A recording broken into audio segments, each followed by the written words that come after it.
Columbine massacre amid security concerns. Police say 2 suspects are in custody. Let's bring in CNN's Nick Watt now with the very latest. Nick, good evening to you. You've been following this all day. What happened? Well, regular Tuesday lunchtime at a school in Colorado, and 2 young men got deep onto that campus, according to the sheriff, and shot, in 2 different locations, shot 8 of their fellow students. Now, we are told that there is a sheriff's deputy, a substation, just a block away from the school. So deputies were on this scene within a couple of minutes. As they walked onto the campus, as they ran onto the campus, they heard more shots ring out. And we were told by an undersheriff earlier that when those deputies got onto the school property, they saw these 2 suspects engaged in some kind of struggle with members of the school, unclear whether they were staff or students, whatever. We're still waiting to hear on that. Those 2 suspects were then taken into custody. One of their homes is right now being searched by authorities. And you mentioned Columbine, only 7 or 8 miles away from this school. Now, the sheriff said that today the quick action of those deputies really helped. And that is partly because everything changed after Columbine. It used to be that authorities stood back, set up a perimeter. Now they go in, and the sheriff today saying that quick action, he believes, saved lives. Just an awful situation. Nick Watt, thank you for your report. I want to bring in now Colorado Governor Jared Polis. He joins us on the phone. Governor, thank you so much. So sorry for what happened, but we appreciate you joining us here on CNN and explaining to. Well, Don, wish I was on under different circumstances. I know that America mourns for the victims' families, and certainly Colorado does. And what a tragedy for everybody that it impacted. Do you have any new information that you can tell us about the victims? Well, no, there's one confirmed fatality that reported, an 18-year-old male.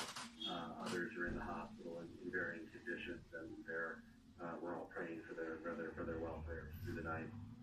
As we look at this video, it's just that the students trying to comfort each other, and they were, out of school. As they ran out of school, it is heart-wrenching. How are people at Highlands Ranch in that area? How are they doing tonight?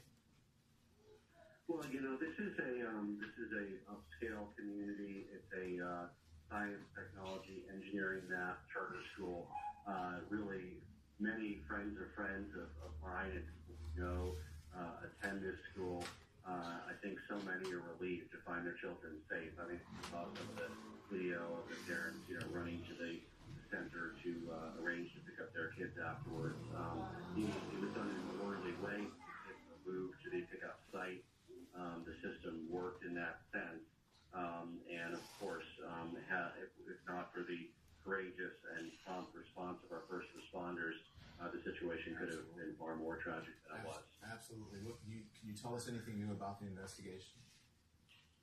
Well, no, it's an ongoing investigation, as Sheriff Spurlock done a terrific job with this, said in his most recent press conference, because the suspects are in custody and it's an ongoing investigation. Much of the information will be referred to the DA for likely prosecution. So in many of these situations, as you know, Don, the suspects are either killed in the process or killed themselves. In this one, we do have confirmed 2 suspects that have been apprehended and will certainly be prosecuted with multiple witnesses and strong forensic evidence that's being investigated. As I introduced you, I talked about about the anniversary and what's going on in Colorado, the 4th school shooting in Colorado since Columbine, 20 years ago.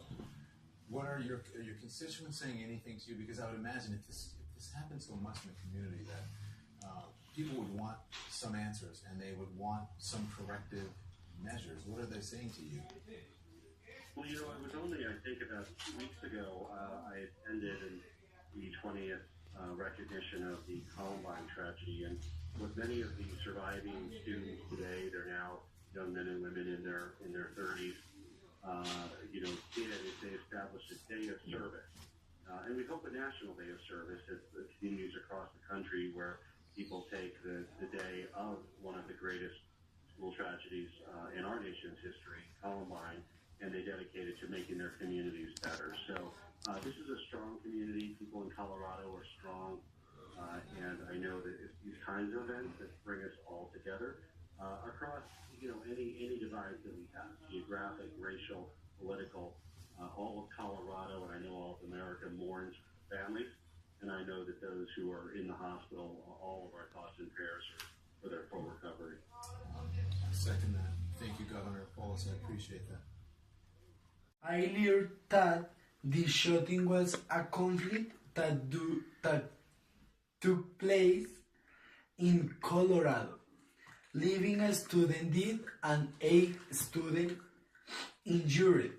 The police have 2 suspects in custody, and the young are safe.